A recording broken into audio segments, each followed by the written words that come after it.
Saya Muhammad Isa bin Muhammad Saidi selaku Ketua Penerangan PKR Cabangan Ampang.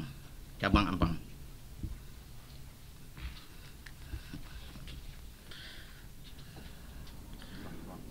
Bismillahirrahmanirrahim.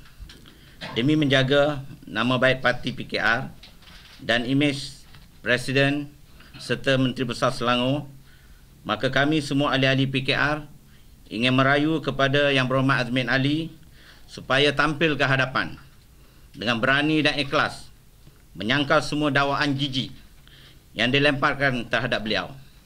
Yang kedua, kita juga merayu agar Yang Berhormat Azmin Ali, Timbalan Presiden PKR yang kami sayangi, untuk menyaut cabaran Hasan Ali terhadap semua tuduhan yang disebutkan di dalam berita utusan Malaysia pada 27 Mac yang lalu.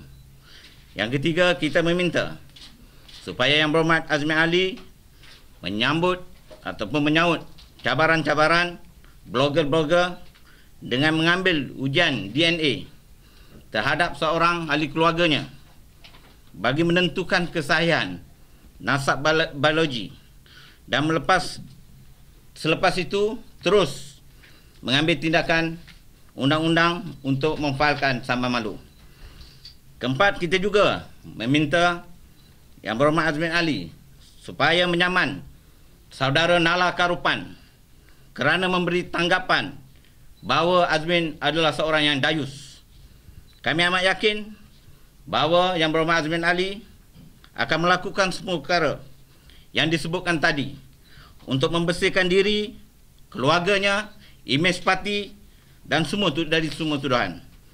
Kami juga yakin Azmin Ali akan berani tampil ke hadapan kerana beliau tidak bersalah. Kami juga amat khawatir dan bimbang jika tidak ada penjelasan yang konkret daripada Yang Berhormat Azmin terhadap isu-isu ini. Isu-isu yang boleh menjejaskan kewibawaan yang berat terhadap PKR. Kami bimbang dalam pilihan yang akan datang, rakyat tidak akan menyokong PKR lagi. Kami juga amat ragu dan tidak meyakini taktik dan strategi PKR dalam menghadapi segala serangan yang bertubi-tubi oleh berbagai pihak terhadap integriti kepimpinan PKR. Kerana pimpinan PKR membisu 1000 kata ataupun menimbulkan isu-isu lain yang tidak ada kaitan langsung dengan tuduhan-tuduhan yang dilemparkan kepada mereka.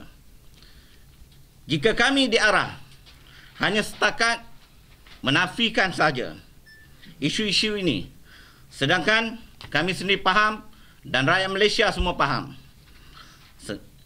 dan ingin melihat persoalan-persoalan berat ini dijawab dan terjawab. Bukan itu saja, malahan masyarakat antarabangsa menunggu-nunggu jawapan yang sebenarnya. Oleh itu, kami memberi kekuatan dan keyakinan kepada pendukung-pendukung dan penggerak PKR di peringkat akar umbi di seluruh negara, seperti saya selaku Ketua Penerangan PKR Cabang Ampang dan rakan-rakan yang lain, sekali lagi merayu dan memohon agar Yang Berhormat Saudara Azmin Ali demi kepentingan parti tampil ke hadapan, menafikan semua isu-isu serta mengambil tindakan undang-undang terhadap mereka-mereka yang membuat tuduhan. Sekian.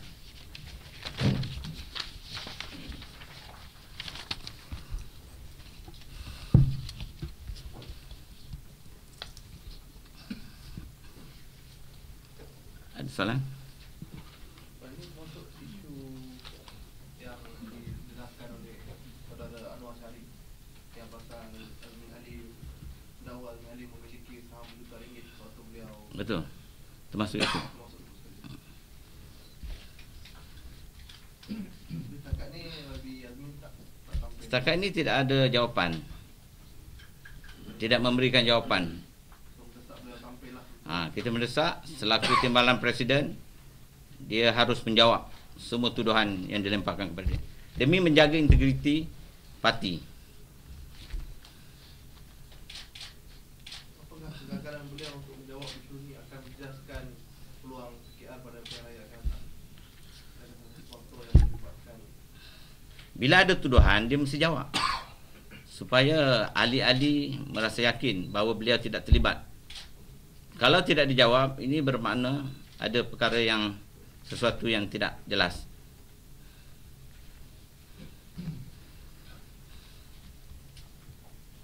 bagaimana dengan pemimpin lain? Adakah mereka pun harus jawab juga tuduhan yang dilemparkan oleh pemimpin lain? Seharusnya pemimpin lain pun bantulah. Kalau admin tak boleh jawab, yang lain tu bantulah. Yang mana hebat-hebat tu. Termasuk ketua wanita pusat tu. Jawab. Dia paling mampang tak? Dia paling mampang.